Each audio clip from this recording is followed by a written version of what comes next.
Selamat pagi semuanya, para sahabat Siloam. Semoga sehat-sehat semua ya. Baik, sekarang kita akan memulai IG Live kita dari Siloam Hospitals. Kali ini kita akan membahas tentang kesehatan ginjal. Jadi dalam rangka memperingati Hari Kesehatan Ginjal Dunia yang jatuh pada esok hari tanggal 11 Maret, Siloam akan mengadakan bincang-bincang chit-chat pada ahli dari penyakit ginjal supaya teman-teman semua, rekan-rekan semua bisa mengetahui kesehatan ginjal. Topik kita pada pagi hari ini adalah bahaya gagal ginjal dan bagaimana penanganannya. Nanti kita akan terhubung langsung dengan Prof. Endang. Prof. Endang ini adalah konsultan ginjal hipertensi yang berpraktek di Siloam Hospital Astri. Baik, nanti bila para sahabat Siloam mau bertanya, boleh bisa tambahkan komentar di kolom komentar ya. Nanti di akhir sesi kita akan tanya jawab dengan Profesor Endang langsung. Baik, sekarang kita memulai bincang-bincangnya. Nanti kita akan terhubung langsung dengan Prof. Endang. Kita undang dulu Prof. Endangnya ya.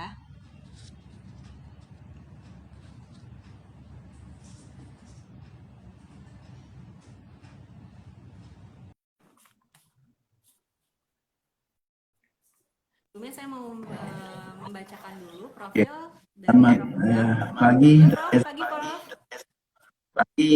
Prof. Endang ini Profesor Dr. Endang Susalit, spesialis penyakit dalam, konsultan ginjal hipertensi Vinasim, adalah dokter spesialis penyakit dalam, konsultan ginjal hipertensi yang berpraktek di Rumah Sakit Siloam Astri sejak 1 Januari 2017. Beliau menamatkan pendidikan spesialis dari Universitas Indonesia dan S3 subspesialis di konsultan ginjal hipertensi di Collegium Ginjal Hipertensi. Prof, apa kabar Prof? Baik, Dr. Rizika. Ya, terima kasih juga ya. Iya Prof. Gimana Prof kesibukannya Prof? Masih praktek ya Prof ya? Baik nih Prof. Sekarang kita mulai aja Prof ya. Kita mau bahas nih Prof tentang gagal ginjal Prof.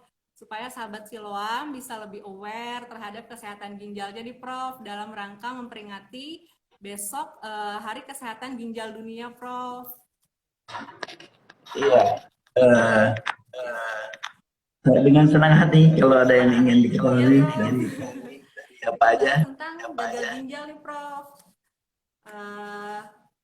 Bagaimana sih Prof gagal ginjal itu sendiri Prof? Definisinya itu apa Prof sebenarnya gagal ginjal tuh Prof?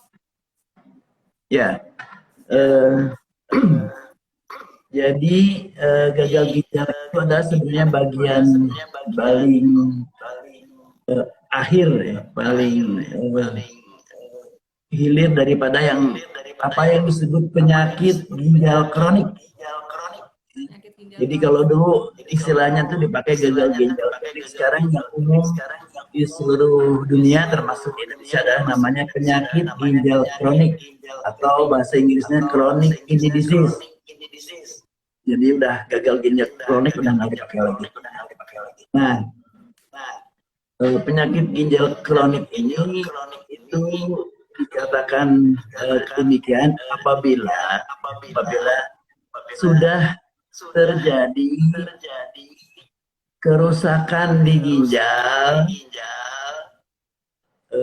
atau adanya tanda penurunan fungsi ginjal yang sudah terjadi lebih dari 3 bulan.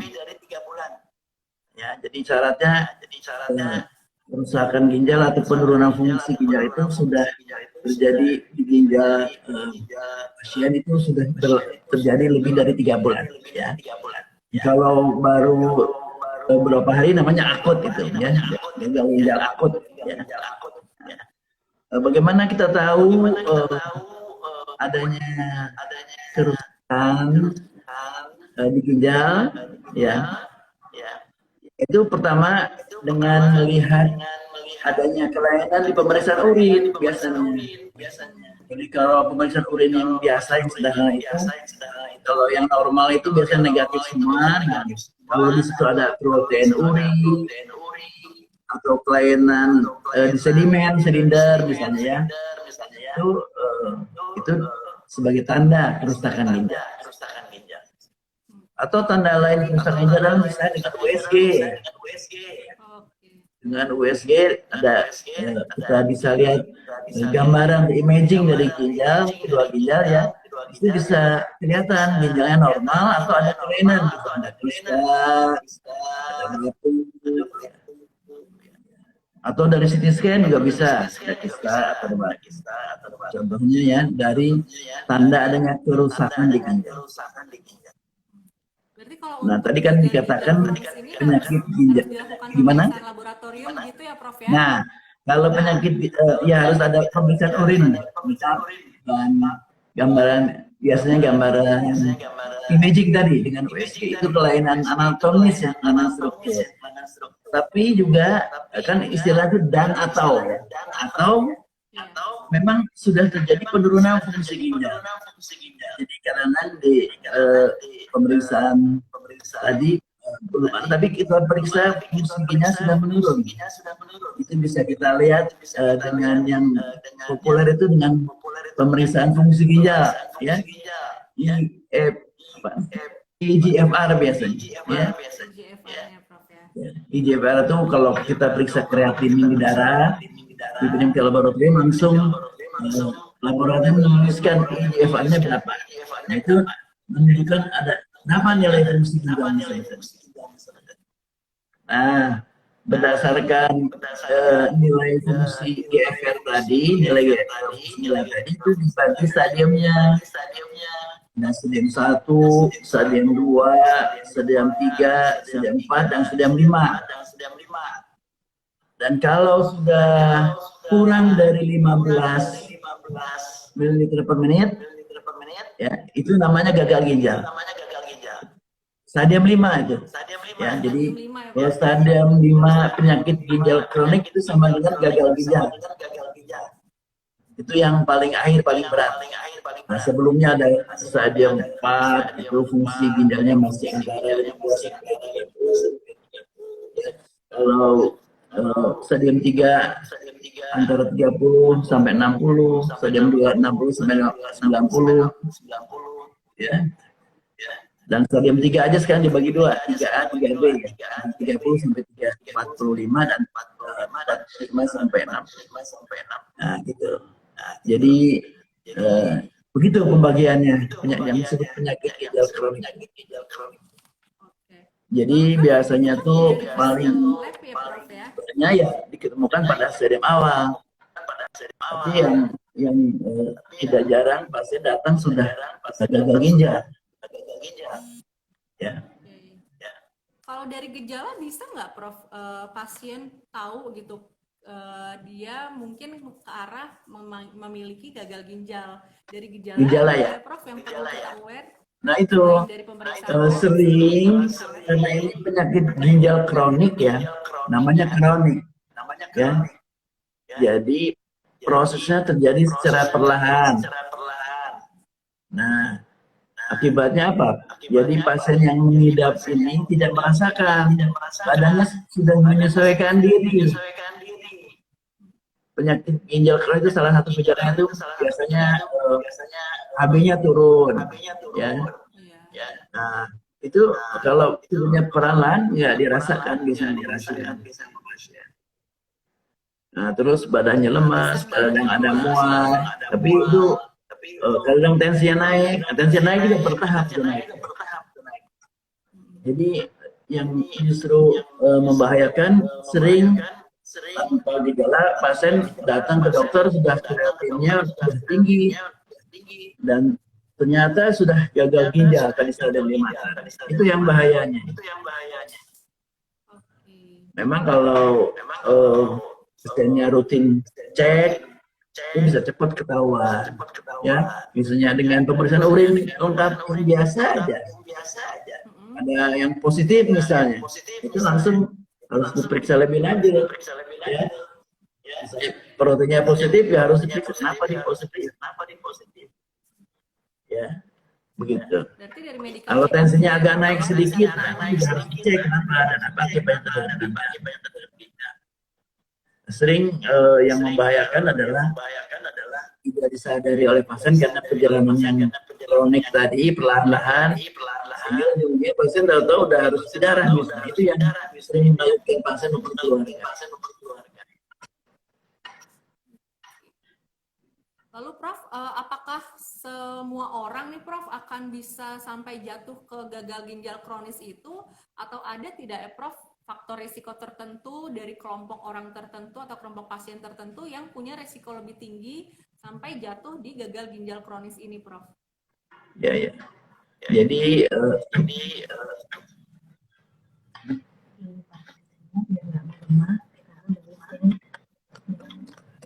penyebab penyakit gagal ginjal kronik itu kita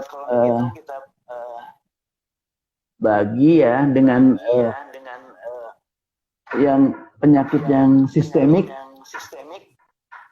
Penyakit sistemik itu penyakit yang mengenai seluruh tubuh, tapi akibatnya kena juga ke ginjal. Tapi ada juga penyakit yang lokal di ginjalnya.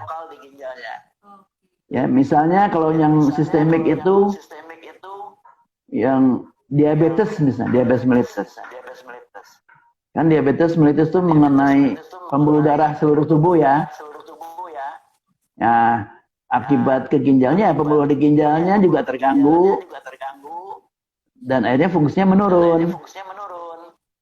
Hipertensi juga. Hipertensi kan akibatnya bisa mengganggu pembuluh darah seluruh tubuh ya. Nah, salah satu komplikasi hipertensi itu ya pembuluh darah di ginjalnya terganggu. Ya, saringan ginjal itu kapiler glomerulus namanya. Rusak, nah, itu jadi saringan ginjal rusak ya akibatnya fungsinya terganggu. Penyebab lain misalnya ada batu di saluran kencing. Ya, itu akan menyumbat dan tentu kalau akibat sumbatan itu akan mengganggu ginjal. Ya, ginjalnya merusak dan kena infeksi. Itu beberapa contoh. Karena juga ada yang disebut penyakit imun. Itu ada kalau penyakit imun itu memang itu orang punya bawaan. Ya, itu punya bawaan. Tapi sebetulnya semua penyebab itu dari awal itu bisa ditangani, bisa dikontrol, bisa dikendalikan. Ya. Sehingga dampaknya terhadap ginjal itu bisa dikurangi. Nah, jadi kalau penyebabnya tadi dikendalikan ya diharapkan ginjalnya tetap aman, fungsinya tetap baik, ya. Gitu. Baik Prof, jelas sekali Prof. Lalu untuk penanganannya sendiri bagaimana Prof? Tadi kan Prof sudah jelaskan ada stadium-stadium gagal ginjal ya Prof ya, kalau ketika seorang itu sudah jatuh di gagal ginjal kronis. Penanganannya itu berbeda nggak sih Prof di setiap stadium gagal ginjal itu Prof? Ya. Terapinya Jadi, atau manajemennya itu bagaimana Prof? Ya betul sekali, pertanyaan baik sekali. Jadi penanganannya itu pertama harus penyebab dasarnya diatasi, ya, etiologinya nih dikendalikan. Jadi pada awal tuh mungkin sebelum ada komplikasi ke ginjal, ya diabetesnya harus diobati betul. Gula darahnya harus baik, HbA1-nya harus normal, diusahain. Orang yang hipertensi juga gitu. Jadi pada awal tuh sebelum sampai ginjalnya rusak, harus dikendalikan. Kalau tensinya diobati jadi normal dengan obat ya ginjalnya aman. Ya. Nah, tapi kan misalnya dengan penanganan yang kurang baik, jadi dari stadium 1 jadi stadium 2. Nah, mulai itu ada efek samping yang lain, komplikasi. Misalnya HB-nya menurun, ya. Kemudian kadar fosfatnya tinggi. Nah, itu mulai itu kita harus bantu dengan diatur makanannya. Jadi selain mengobati penyakit dasarnya, aneminya harus diobati. Kemudian tadi diberikan diet rendah protein, ya, supaya karena kita tahu bahwa protein itu akan membebani ginjal, ya. Jadi kalau protein yang masuk ke tubuh terlalu banyak, ginjalnya itu akan namanya istilahnya hiperaktif, hipertrofi, hiperfiltrasi, ya, untuk mengeluarkan kelebihan protein tadi. Jadi akibatnya ginjalnya jangka panjang akan ya mengurangi jumlah protein yang masuk ke dalam tubuh. Diet rendah protein itu bisa membantu menghambat kerusakan ginjal. Itu pada awal-awal ya.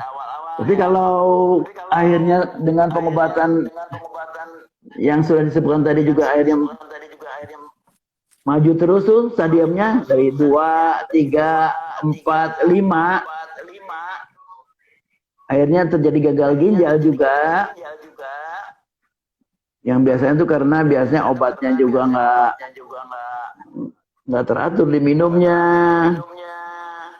atau mau coba-coba minum obat sendiri, apalah obat-obat yang nggak jelas isinya dicoba, malah mencoba merusak ginjalnya, jadi bikin mampet ginjalnya. Jadi hati-hati kalau udah ketahuan sakit ginjal, lebih bagus minum obat dari dokter saja, ya. Nama dokter yang tahu mana obat yang aman, mana obat yang bahaya untuk ginjalnya. Jangan sampai nanti setelah dikasih obat yang nggak tahu obatnya tadi, langsung harus mampet ginjalnya, harus cuci darah nanti, ya. Nah, jadi kalau toh akhirnya masuk ke dalam gagal ginjal, jadi oleh karena racun di dalam darah itu terlampau tinggi,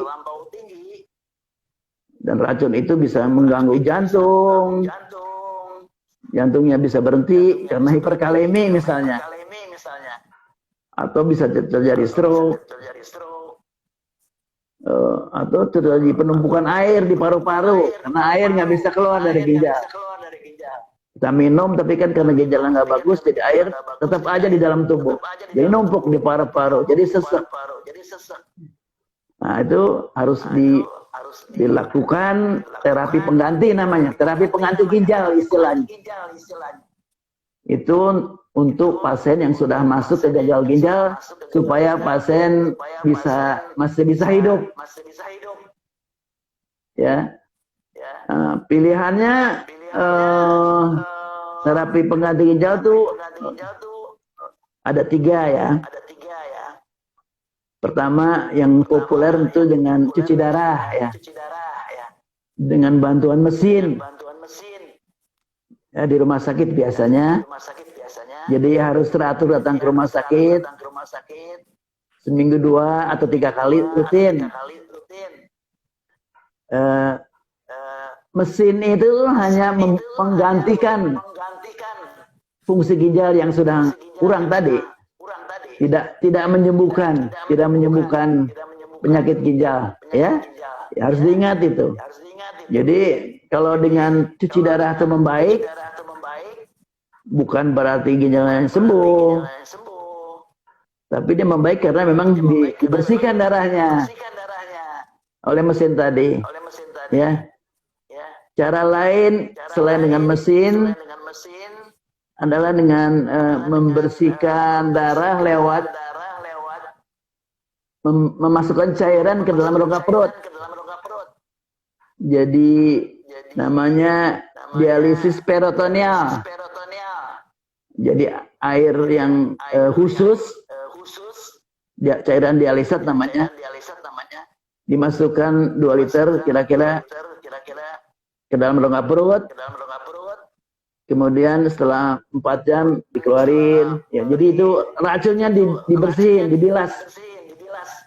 Jadi selaput di rongga peritoneum inilah yang menyaring tadi. Kotoran di darah untuk masuk ke rongga perut, kemudian dibuang keluar. Tapi itu harus rutin dilakukan, sehari bisa 4 kali 2 liter tuh diganti.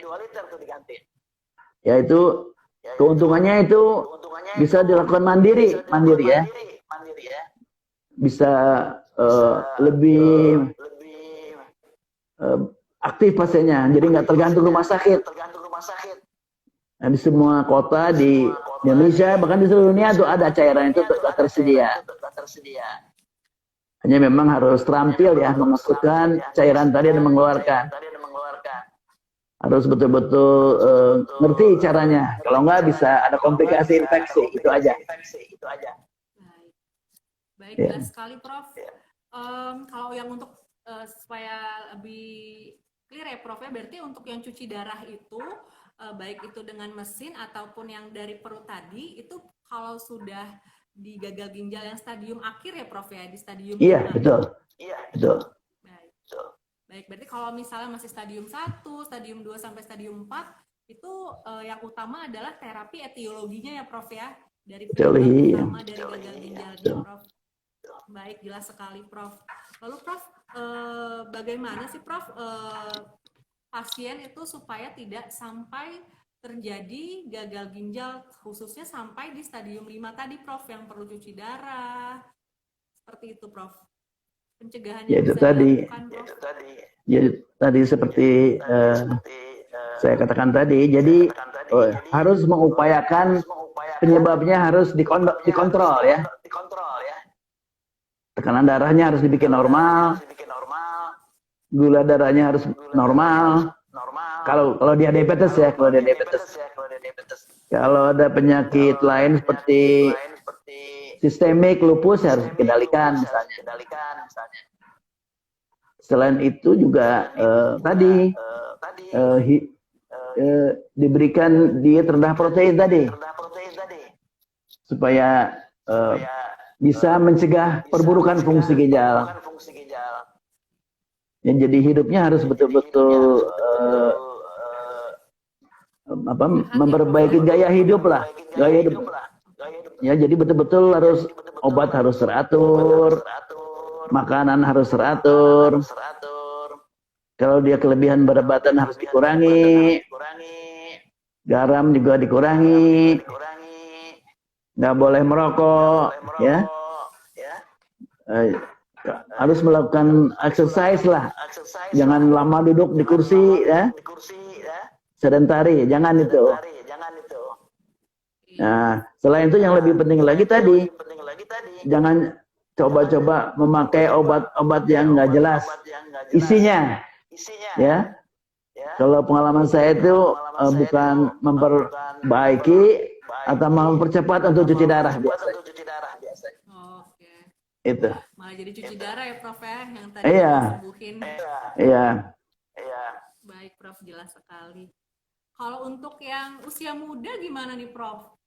Pada kan sekarang banyak mungkin tren-tren gagal ginjal terjadi pada yang masih muda, justru belum terlalu tua, belum punya penyakit yang komplikasi, itu bagaimana Prof? Banyak nggak sih Prof kasusnya dan penanganannya itu seperti apa? Ya, memang di penyakit ginjal kronis pada usia muda ya. Ya memang penyebab sih hampir sama sebetulnya. Ya, diabetes kan bisa juga dari lahir ada. Hipertensi bisa juga pada yang sekunder. Itu pada usia muda, ya. Penyakit-penyakit imunologis juga bisa terjadi pada usia muda. Jadi bisa terjadi pada usia muda. Jadi ya yang penting tadi harus begitu tahu bahwa ada penyakit ginjal kronik harus dikontrol penyebabnya. Ya. Dan yang lebih penting lagi gaya hidup ya. Kalau gaya hidup juga harus diatur ya. Dan yang lebih penting mungkin yang paling mudah tadi di check up ya. Pemeriksaannya mudah sebenarnya.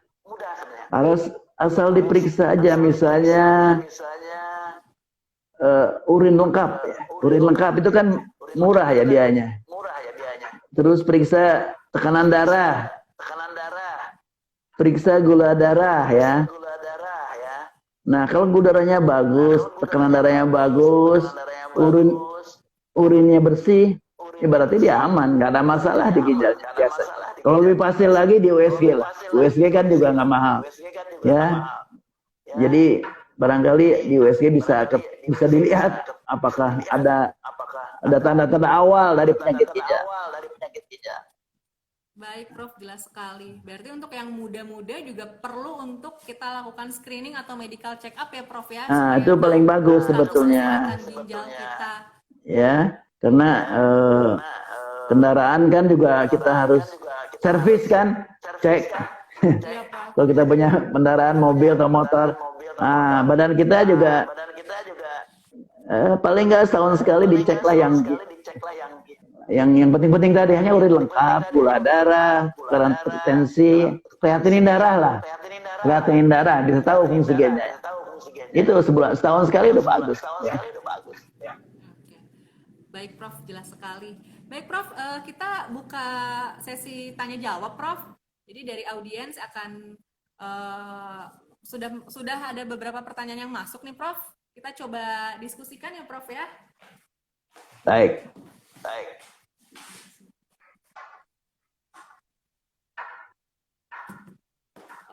Ini pertanyaan dari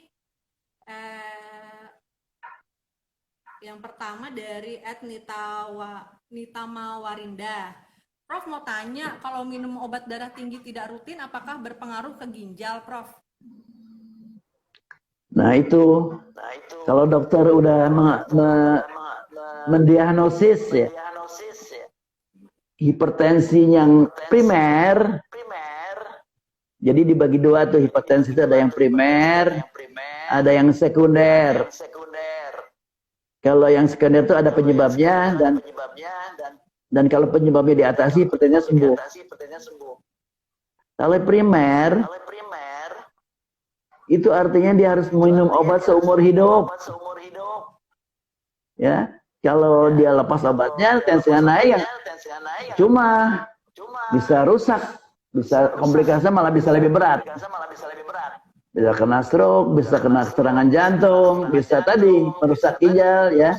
Jadi kalau dokternya bilang harus seumur hidup ya harus ikuti.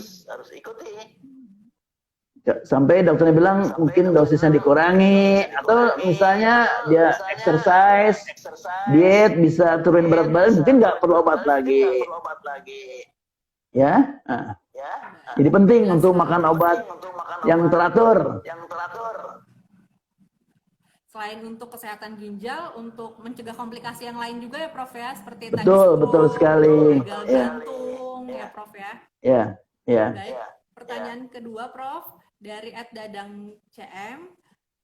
Prof mau nanya, apakah batu ginjal bisa sampai membuat gagal ginjal, Prof? Ini untuk batu ginjal nih, Prof. Ya, ini pertanyaan yang bagus sekali ya. Jadi biasanya orang sakit batu di saluran kencing, itu keluhannya biasanya sakit kolik pinggang ya. Nah, itu yang membawa pasien ke dokter biasanya. Karena sakit kan, itu harus cepat dikeluarkan, nggak masalah. Dan biasanya karena sakit itu datang ke dokter dan cepat dikeluarkan, beres masalahnya. Nah, yang bisa terjadi itu ginjalnya kalau batunya ada di ginjal, itu sering nggak dirasakan itu sama pasien. Nggak kolek dia, hanya kadang-kadang sakit pinggang. Nah itu ya lama-lama ginjalnya akan kesumbat. Lama-lama rusak ya. Kalau satu aja sih nggak harus dia gagal ginjal, karena ginjal yang sebelah masih normal ya. Tapi kalau sampai harus satu ginjalnya nggak berfungsi kan sayang, ya. Tapi kalau ginjalnya ada di dua tempat, di dua ginjal maksudnya, ya itu bisa menyumbat dua ginjalnya rusak, dah gagal ginjal. Ya, tapi kalau hanya di satu ginjal aja, berarti ginjal yang sebelah masih baik, nggak terjadi gagal ginjal. Hanya mungkin nanti ginjal satu nggak berfungsi aja. Ya. Oke, berarti tergantung ya Prof ya, tergantung dari tingkat keparahan dari batu ginjalnya ini sendiri. Ya, Prof, ya. tergantung kepala dan lokasinya di dua tempat atau di tempat ya. Tapi sebenarnya mudah diketahui batu itu dengan USG aja. Ya, bisa ketahuan kan batunya ada nggak, atau hanya di satu tempat satu ginjal aja, atau ada dua ginjal aja, dan itu penanganannya bisa cepat ya, bisa mencegah tadi gagal ginjal ya. Baik Prof. Karena tadi patokannya kalau untuk gagal ginjal kronis ini 3 bulan ya Prof ya? Sampai dia ya, 3 bulan. Penyakit ginjal kronik 3 bulan. Jadi bukan gagal ya. Kalau disebut gagal ginjal itu sudah stadium 5 ya. Iya. Ya. Baik Prof, jelas sekali. Lalu ada pertanyaan selanjutnya nih Prof. Ayah saya gagal ginjal stadium 5 Prof, tapi tidak ada gejala sebelumnya, hanya penurunan berat badan. Tidak ada riwayat hipertensi dan diabetes. Dia menanyakan nih Prof, dari asam urat bisa nggak? Tidak Prof. Tiba-tiba ada gagal ginjal stadium 5 Prof didiagnosa, tapi tidak ada riwayat hipertensi atau diabetes. Iya. Asam urat itu bisa menimbulkan keluhan sakit ya. Jadi itu sakit sendi atau di kaki atau itu sering memerlukan obat untuk menghilang rasa sakit ya. Nah, obat penghilang rasa sakit itulah yang kalau dikonsumsi jangka panjang bisa merusak ginjal ya. Di Australia itu 10% itu gagal ginjal karena obat ya. Obat penghilang sakit ya. Selain tentu asam urat sendiri kalau tinggi di darah itu akan menyumbat saluran ginjal juga. Jadi memang asam urat yang tinggi bisa merusak ginjal, atau obat yang dipakai rutin yang jangka panjang untuk mengatasi sakit sendi karena asam urat tadi itu bisa merusak ginjal. Jadi memang sakit sendinya, sakit keluhannya hilang, tapi ginjalnya jangka panjang bisa rusak dan gagal ginjal. Itu penjelasannya. Baik Prof, berarti kalau untuk penggunaan obat sendiri, kalau dalam jangka panjang tidak dengan arahan dokter, berarti ujung-ujungnya juga bisa menyebabkan. Iya, harus hati-hati ya. Jadi obat asam urat itu harus dipilih obat penghilang sakit itu yang aman untuk ginjalnya ada. Dipilih ya, harus ke dokter lah ya, tanya ke dokter. Baik Prof. Lalu Prof, kalau untuk gagal ginjal yang stadium 5, Prof, yang sudah didiagnosa punya gagal ginjal stadium 5, kapan sih Prof perlu untuk cuci darah, Prof? Nah, jadi memang kalau sudah masuk stadium 5 atau gagal ginjal istilahnya, memang indikasi untuk mulai cuci darah itu lain lagi. Kalau udah stadium 5 biasanya harus cuci darah. Tapi untuk memulai kapan? Itu biasanya ada indikasinya. Misalnya kalau ureumnya terlampau tinggi, di atas 200 sampai 300 ya. Atau kalium di darahnya tinggi. karena kalium itu dari makanan nggak bisa keluar lewat kencing karena ginjalnya rusak tadi. Nah, kalau kalium tinggi bisa jantung menyetop jantungnya, bisa jantungnya bisa berhenti, ya. Atau dia karena ginjalnya terganggu, air banyak numpuk di dalam tubuh, masuk ke paru-paru, atau sesek, ya. Nah, itu ya kalau sesek ya nggak mungkin kan hidup dengan sesek, ya harus cepat dikeluarin airnya tadi. Atau kalau dia misalnya karena racun yang tinggi, itu di pencernaannya itu makanan ditolak, mual, muntah, ya terus karena memang saluran pencernaannya menolak karena urin yang tinggi tadi. Nah, nggak mungkin kan dia nggak makan kan? Nah, kalau dia urin diturunin, nafsu makannya timbul lagi, bagus lagi. Nah, itu yang mengharuskan mulai cuci darah, ya. Baik, Prof, jelas sekali. Berarti memang ada indikasi lain ya, Prof ya? Untuk mulai ada, ya itu tadi. Mulai cuci darah, baik. Berarti tapi tetap saja kalau sudah stadium 5, tetap kita harus lebih aware ya, Prof ya? Oh ya, suatu saat harus cuci darah. Suatu saat harus cuci darah, baik, Prof, jelas sekali. Lalu, Prof, ini ada pertanyaan menarik nih, Prof, terkait pasien yang dengan gagal ginjal dan vaksinasi COVID nih, Prof. Menurut Prof bagaimana, Prof? Aman nggak sih, Prof, pasien-pasien gagal ginjal dia vaksin COVID, Prof? Ya memang ini ada perjalanannya ya. Karena memang ini kan semua dalam keadaan darurat ya. Jadi izin untuk vaksin aja kan dari pemerintah kan ada indikasi darurat ya. Jadi memang sudah diuji klinik pada range umur tertentu, efektif dan aman diberikan. Nah, kemudian dalam perjalanan ternyata efek samping nggak banyak. Nah, sedang kita tahu pada pasien gagal ginjal, pasien transplant, itu risiko terjadinya infeksi COVID itu besar. Dan akibatnya juga besar, angka kematian tinggi. Maka diambil kebijakan untuk tadi mengantisipasi risiko yang tinggi tadi, karena pasien gagal ginjal baik sebelum dialisis maupun sudah dialisis maupun pasien transplant itu kalau kena infeksi itu angka risiko kematiannya tinggi, jauh lebih tinggi dari orang biasa.